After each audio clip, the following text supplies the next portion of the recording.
In diesem Video unterhalten wir uns über Amazon Video Direct und dort kannst du auch deine Kurse einstellen.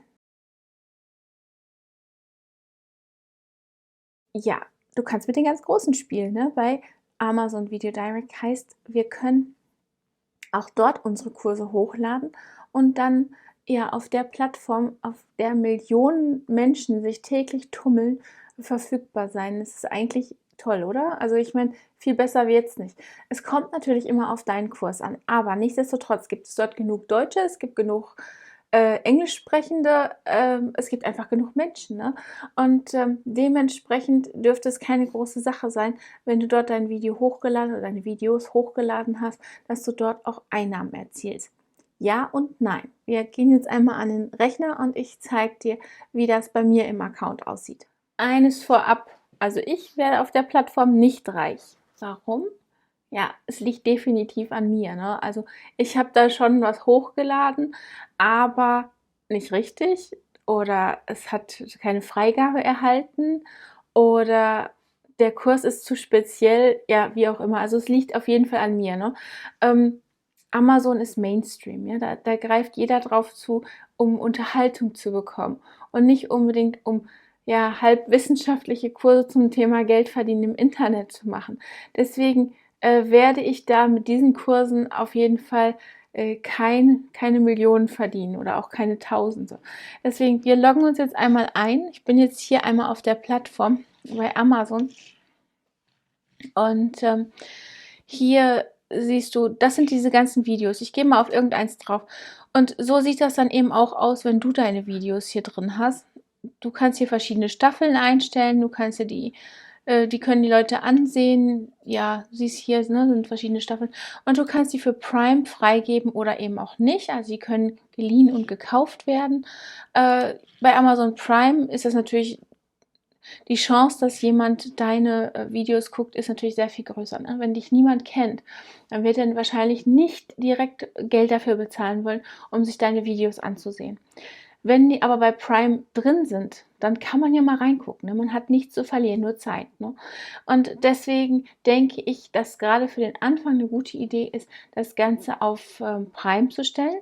Später, ja, da kann man mal überlegen, ob man das dann nicht umstellt, wenn sich das richtig gut entwickelt und wenn du viele Watch-Minutes hast, dann macht es vielleicht Sinn, das Ganze zu ändern. Ja, ich bin hier auf der Frontseite. Du loggst dich einfach in deinen Account ein und gehst auf Prime, videodirect.amazon.com und bist dann hier und kannst dich da anmelden. Wie gesagt, ich logge mich jetzt in meinen Account ein und du kannst sehen, wie wenig Umsatz ich da habe. Also, okay, wie gesagt, das Ganze ist interessant, weil ich muss mich da nicht drum kümmern. Ne? Das interessiert überhaupt niemanden. Ich gehe jetzt mal hier auf die letzten 12 Wochen. Dann siehst du schon, ne? Das sind über 1000 Minuten. Das ist ja schon mal was.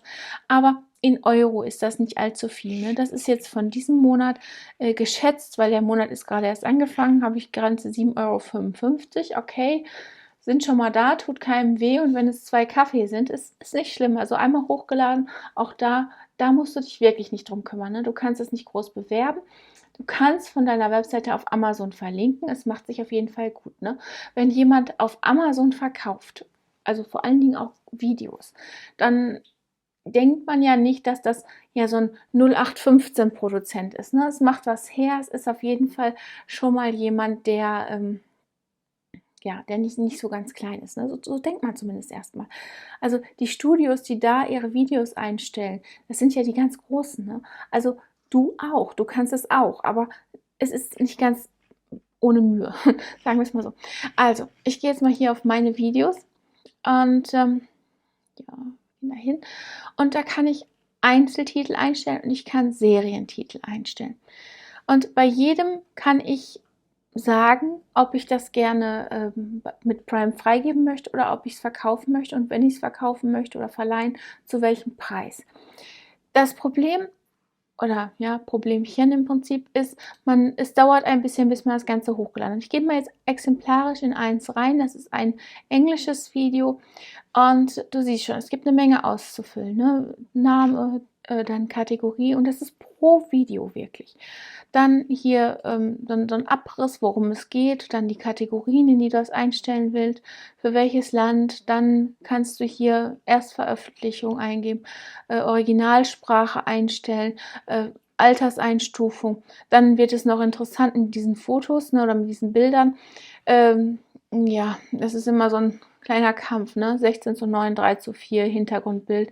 Sollte man machen, optional ja, aber sieht schon nicht schlecht aus, ne? Wenn ich jetzt hier drauf gehe, ich einfach eins öffne und ich sehe hier so ein Hintergrundbild, ist das schon nicht schlecht, ne? Deswegen, also würde ich auf jeden Fall empfehlen. Ja. Und wenn das dann gespeichert hast, musst du hier weitermachen, ne? Also du musst eingeben, wer der Studio-Urheber ist, dann Darsteller. Du siehst, ich habe jetzt immer CMD Akademie genommen. Und dann musst du ein Video hochladen. Und wenn du ein englisches Video hast, dann musst du auch immer die Untertitel hochladen. Da geht dann kein Weg dran vorbei, ne? Also Untertitel hochladen und hier einstellen. Siehst du, hier sind die auch drin. Ja, und dann Verfügbarkeit. Wie ich gerade sagte, kannst dann eingeben. Hier macht es Sinn, das Ganze, da es auf Englisch ist, zur Verfügung zu stellen in den englischsprachigen Ländern. Ich könnte noch ein paar mehr hier nehmen. Und dann könnte man hier auch angeben, was man dafür haben möchte. Ne? Man kann das sogar landesspezifisch einstellen. Ne? Beziehungsweise ich kann jetzt hier auch auf günstig klicken und kann das, dann wird das einfach, wenn es ältere Videos sind, einfach alles günstig angeboten. Ne? Du siehst hier 9,99 € und hier 4,99 €. Möchte ich im Moment nicht, also einfach nur das. So, gespeichert ist es, ist alles drin. Ja, hätte ich jetzt gar nicht machen müssen. Ne? Ist ja schon alles freigegeben. Aber ich gehe nochmal zurück. Es wird eben nicht immer alles freigegeben. Ne? Das ist der Nachteil an der Sache. Also hier zum Beispiel habe ich den Fehler Verfügbarkeitsproblem. Dann haben wir den nochmal. Also es gibt immer irgendwelche Fehler. Ne? Wenn ich hier auf die Serientitel gehe, wird es auch nicht besser. Ne? Also ich kriege das dann einfach gar nicht erst frei. Ne? Synopsis habe ich nicht eingegeben oder nicht so, wie die das gerne haben wollten. Fehler bei der Aktualisierung. Dann also es ist eine kleine Herausforderung. Aber wie gesagt, es kann komplett an mir liegen. Da will ich mich jetzt gar nicht von freisprechen. Ich habe der Sache nicht die nötige Aufmerksamkeit zukommen lassen. Wenn du aber diese Geduld an den Tag legst und wenn du die Sachen einstellst und hochlädst und vor allen Dingen genügend Geduld an den Tag legst, um das wirklich alles da hochzubekommen, weil hin und wieder bricht es dann ab, dann fängst du wieder von vorne an. Also wirklich, es ist Geduld gefragt. Ne? Dann kann das ja durchaus auch lukrativ werden. Ne? Und wenn du es einmal einstellst und es sind 20 €, 30, 50 € im Monat, die dir sicher zugestellt werden, also die sicher ausgezahlt werden, weil Amazon wird sich bestimmt nicht weigern, deine Euros auszuzahlen. Ja, warum nicht? Ne? Wenn du für einen Kurs auf 4 verschiedenen Plattformen Geld bekommst und wenn es 150 oder 200 € im Monat sind, warum nicht? Ja? Dann lohnt es sich vielleicht 10 Kurse zu machen. Dann hast du schon 2.000. Bei 20 Kurse hast du schon 4.000. Ja, also wie gesagt, man muss da wirklich hinterher sein, man muss das vernünftig aufsetzen, man muss das ganz in Ruhe machen und man muss sich vielleicht auch die nötige Zeit lassen. Dann funktioniert wahrscheinlich auch Amazon Video Direct und es ist natürlich auch schön, von der eigenen Webseite auf Amazon zu verlinken und zu sagen, jo, ich habe da auch meine Landingpage und die wollte ich dir jetzt nochmal zeigen.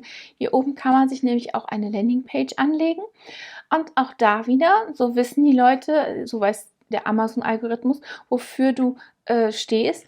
Und ich kann dir jetzt mal einmal die Seite hier zeigen. Also einmal den Anzeigen. Öffne ich mal einen neuen Tab und öffne die Landingpage. Auch da gilt es, ne? Du kannst da wieder 1.000.000 Sachen einstellen und auch ja, noch etwas über dich erzählen. Ich mache mal hier zu. Also siehst schon, hier kannst du die Bilder einstellen. Da kann man ja auch ein bisschen vielleicht noch was auf dem Bild hinterlassen, wie die Webseitenadresse. Müsste man gucken, ob man das darf.